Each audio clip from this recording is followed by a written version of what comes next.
اور اب ایک سلسلہ چلا جہیز فنڈ کا اور اجتماعی شادیوں کا.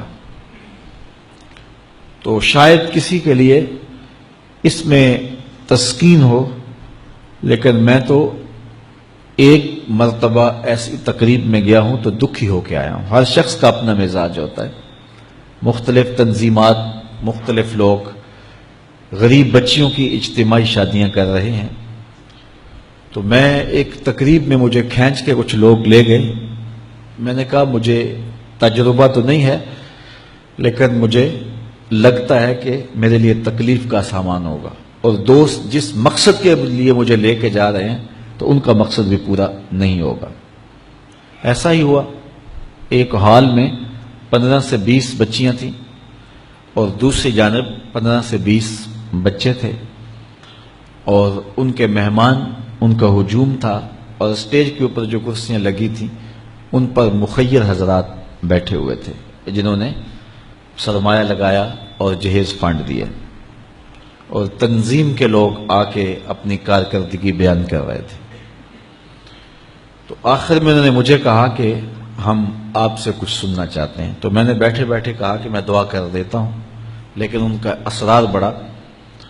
تو میں نے مائک پہ آ کے کہا کہ انسان کی زندگی میں 3 موقع ہوتے ہیں جس دن وہ مہمان خصوصی ہوتا ہے، اور سب لوگوں کی نظر اسی کے چہرے پہ ہوتی ہے.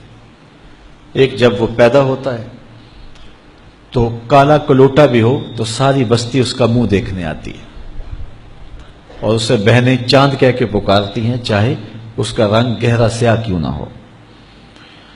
دوسرا موقع انسان پر اس وقت آتا ہے جب وہ دولہا بنتا ہے، تو سارے لوگ اسی کو دیکھتے ہیں اور وہ نگاہوں کا مرکز ہوتا ہے، اور چیف گیسٹ وہی ہوتا ہے.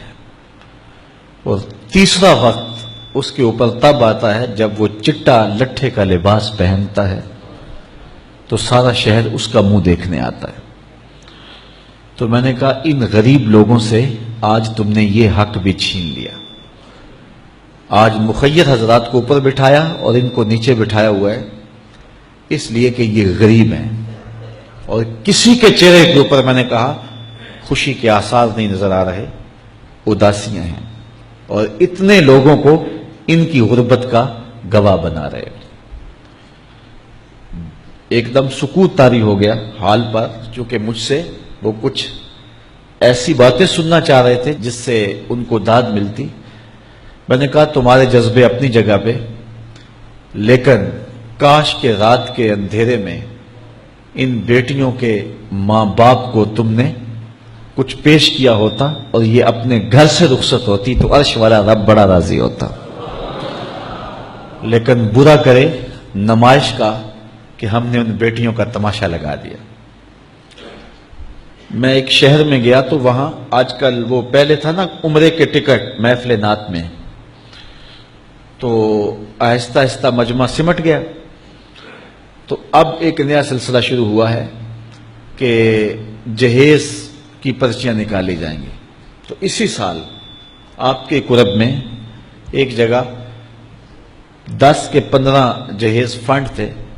تو مجھے خطاب کرنے کے لیے انہوں نے کہا، تو بڑے شوق سے منتظم محفل نے بتایا کہ 15 بچیوں کا جہیز بھی نکالا جائے گا، اور اس پردے کے پیچھے ہزاروں بچیاں بیٹھی ہوئی ہیں.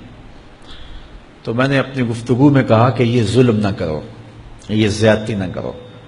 تمہارے پاس 100 لوگوں کا کھانا ہے تو 500 لوگوں کو نہ بلاؤ کہ تم قرعہ اندازی کر کے 100 آدمیوں کو کھانا دے دو اور 400 آدمیوں کو کہو کہ تمہارا نام نہیں نکلا.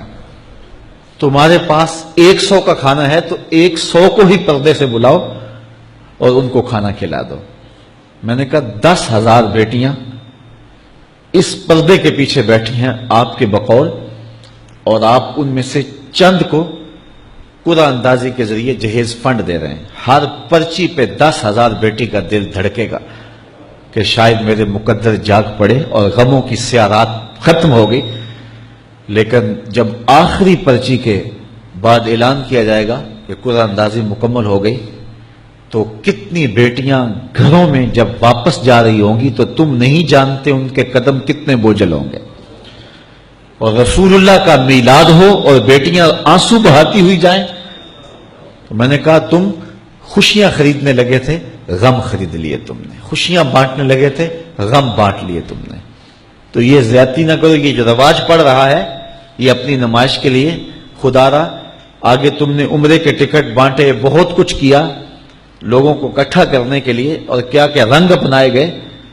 میں نے کہا وہ اچھا تھا، چلو مجھے اس پر بھی بات ہے، لیکن چلو میں نہیں کرتا. لیکن یہ ظلم نہ کیا جائے کہ محافلات میں مجمع اکٹھا کرنے کے لیے جو ہے وہ غریبوں کی بچیاں بلا کر کے تو 10 کو آپ دے کے باقیوں کہیں کہ معذرت ہمارے پاس اتنا ہی تھا. تو آپ کے پاس 100 کا کھانا ہے، 100 کا پانی ہے، تو 500 پیاسوں کو نہ بلائیں، 500 بھوکوں کو نہ بلائیں، 100 کو ہی بلا کر کے پردے سے جو ہے وہ ان کی مدد کریں. تو میں یہ کہتا ہوں کہ ہم جہیز فنڈ دینے کی بجائے یہ جب تک یہ حالات ختم نہیں ہوتے، میں خفیہ طور پہ یہ بھی کرنا چاہیے، لیکن ساری قوم ادھر لگ گئی ہے.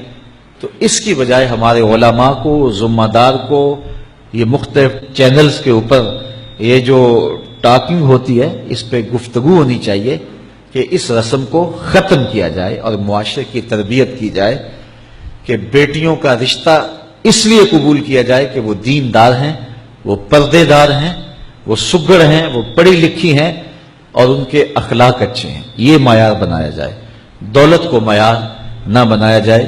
اس طرح معاشرے پس جائیں گے اور معاشرے کے پلے کچھ بھی نہیں بچے گا.